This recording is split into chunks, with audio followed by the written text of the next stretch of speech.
Welcome to Living Your Senior Life, the podcast where we explore tips, ideas, and inspiration for making the most of every season of life. Whether it's health, lifestyle, or a little bit of fun, we're here to help you live well, live fully, and live your best senior life. In today's episode, we're looking at dehydration in seniors, 12 warning signs. So sit back, relax, and let's discover what we can learn. Welcome to the Deep Dive, your essential shortcut to being well-informed. Today, we're really shining a light on something crucial. Dehydration in older adults. Our sources call it a silent health crisis, and honestly, when you look at the numbers, you really get why. Absolutely. We're not just talking about, feeling a bit thirsty in the summer. This is actually the most common electrolyte issue in the entire senior population. Mm-hmm. Get this. Somewhere between 17 and 28% of older adults in the U.S. are chronically dehydrated. And here's the really scary part. 37% of seniors admitted to the hospital. They arrive already dehydrated. The scale is just, well, it's staggering. Yeah. And the stakes are incredibly high. It's critical because as we age, our bodies change in ways that, frankly, make staying hydrated harder. Yeah. So our deep dive today is all about understanding why seniors are uniquely vulnerable. We're looking at the science, the signs, and the practical steps you can take to prevent this, because it is often preventable, and recognizing it early can literally be life-saving. Right. Our mission is clear. Use the research you brought to the table to explain why the risk is higher. Break down those 12 key warning signs. We'll group them by how serious they are, and then really focus on the behavioral tricks that actually work. We want to show you why waiting to feel thirsty just doesn't cut it for this age group. It's actually a dangerous game. Exactly. Waiting for thirst is the gamble. Okay, so let's dive into segment 1. Why are older adults so much more vulnerable than younger people? I mean, it's easy to assume it's just, memory or forgetting to drink, but it sounds like it's much deeper physiologically. It really is. It boils down to three main physiological shifts that sort of create this perfect storm for dehydration risk. Okay. The first one is decreased fluid reserve. Basically, as we get older, the total percentage of water in our body naturally goes down. So think about it. A younger adult might be around 60% water, but for a senior, that number drops. Yeah. You literally start with less water in the tank to draw from when things get tough. So the safety margin, that buffer zone, it just shrinks quite a bit. Less room for error if you miss a meal or get a bit sick. Precisely. That's a great way to put it. The second change involves kidney function. Our kidneys just don't work quite as efficiently as we age. They gradually lose some of their ability to conserve water and concentrate urine. This means more water is lost through urination, even when the body might need to hang on to it. Wow, okay, so the kidneys are almost working against you in a way, letting water go when you need it most? In a sense, yes. And the third point, this is really the critical one and why it's so insidious. Let me guess, the thirst thing. Exactly.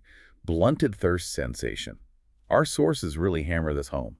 The body's internal signal, that feeling of being thirsty, it becomes much less sensitive, less acute with age. The hormonal response that tells your brain, hey, drink something. It's just not as effective.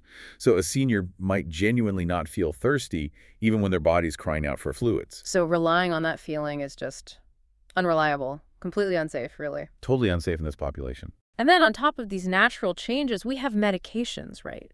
Which are so common. Oh, absolutely. Medications are a huge factor. You've got the obvious ones, like diuretics, water pills, which are designed to make you lose fluid.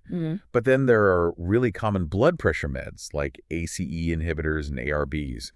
They can affect how the kidneys handle salt and water, increasing the risk. And even you said common painkillers, like things people just grab over the counter. Yes, things like ibuprofen, the NSAIDs, they can potentially impair kidney function, especially if someone's already a bit dehydrated.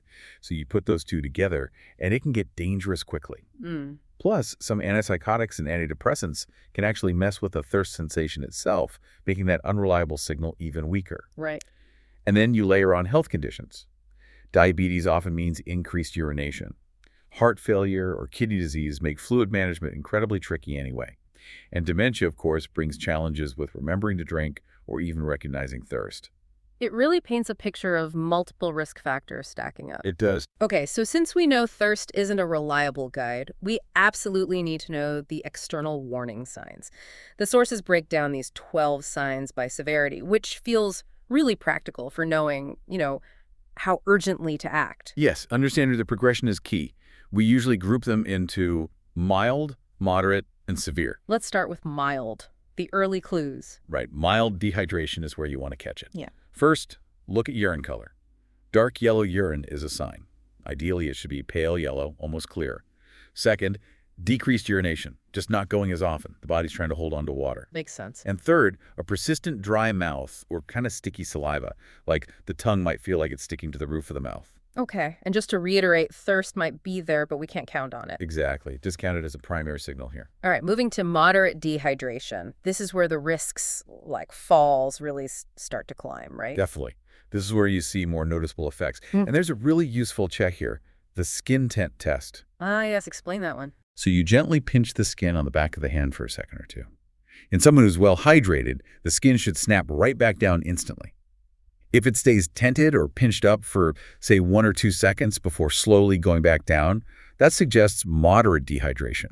It's because the skin has lost some of its normal elasticity or turgor. That's such a simple, quick check. Everyone caring for an older adult should know that one. What else points to moderate dehydration? Dizziness or feeling lightheaded, especially when they stand up, that's often due to lower blood volume affecting blood pressure and flow to the brain. Big fall risk there. Also, increasing fatigue and weakness, just feeling really drained, and often a rapid heartbeat because the heart has to work harder to circulate that reduced volume of blood. Okay, that's moderate. Now, the really critical zone, severe dehydration. This is flagged as a medical emergency. What's the sign here that gets missed or, worse, misinterpreted most often in seniors? Hands down, it's the onset of confusion and disorientation. This is a huge, huge red flag. Why is this so often missed? Because in older adults, sudden confusion often gets blamed on other things first, like, oh, it must be a urinary tract infection, or maybe it's their dementia getting worse. But severe dehydration can absolutely cause acute confusion that looks just like those conditions. If you see a sudden change in mental status, especially with other potential signs, dehydration needs to be high on your list. Treat it as an emergency. Well, that is so important to highlight. What are the other severe signs? You might see sunken eyes as the tissues around them lose fluid, a complete lack of tears when crying, or basically no saliva at all.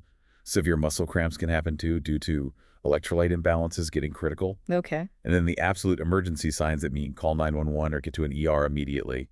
An inability to urinate for several hours, any fainting or loss of consciousness, seizures, or a high fever like 103 Fahrenheit or 39.4 Celsius or higher. Got it. Moderate to severe means immediate medical help. Absolutely, don't wait. You mentioned confusion, and the research you shared links that symptom directly to some really alarming outcomes. This is where the data gets, well, frankly, quite scary. It really does. We have to talk about the mortality connection. The research is clear. Dehydration in older adults is linked to longer hospital stays and, tragically, increased death rates. One source points out that seniors admitted to the hospital who are dehydrated are 6 times more likely to die during that hospital stay compared to seniors who are properly hydrated. 6 times. That's a shocking statistic. It really underscores the need for prevention. It absolutely should. And part of the problem, making this risk even higher, is a major gap in understanding how quickly dehydration can become serious. What did the studies find there? Well, the 2017 study showed pretty poor hydration literacy. Only about 34% of seniors knew that symptoms actually start when you've lost just 3 to 4% of your body fluid. Okay, 3 to 4%. That's not very much fluid loss. Exactly. Yeah. But here's the kicker. 60% of them incorrectly thought symptoms only began after losing 10% or more. Wow. So most people think they have way more leeway than they actually do. They think they can lose double or even triple the amount of fluid before it's a problem. Precisely. And that misunderstanding, that gap between the reality of 3–4% and the perception of 10% plus estered is incredibly dangerous. Yeah, no kidding. It seems like the medical community is also trying to refine how we talk about this, maybe to emphasize the cause better. Yes, there's been a bit of a shift in terminology. You'll hear professionals increasingly use the term low-intake dehydration instead of just water loss dehydration. It's a subtle shift, but it highlights that for many seniors, the main issue isn't necessarily losing too much fluid, like from sweating excessively, but rather consistently not taking enough in. Inadequate intake is often the primary driver. That makes sense. It focuses on the root cause for this group. And you mentioned the skin tent test can be less reliable sometimes in older skin. Is there a more definitive diagnostic measure used clinically? There is. For a more objective measure, the clinical gold standard is now serum osmolality. Specifically, a value greater than 300 mils Sayur indicates dehydration. This test basically measures how concentrated the blood is. Higher concentration means less fluid, gives a much clearer picture than just visual signs, which can be affected by age-related skin changes. Good to know. And the research is also connecting dehydration to brain function even beyond that acute confusion stage. Yes, absolutely. Newer research keeps confirming that even mild dehydration can negatively impact cognitive performance. We're talking effects on mood, on memory, and there's even an emerging concern that chronic dehydration might potentially increase the long-term risk for dementia.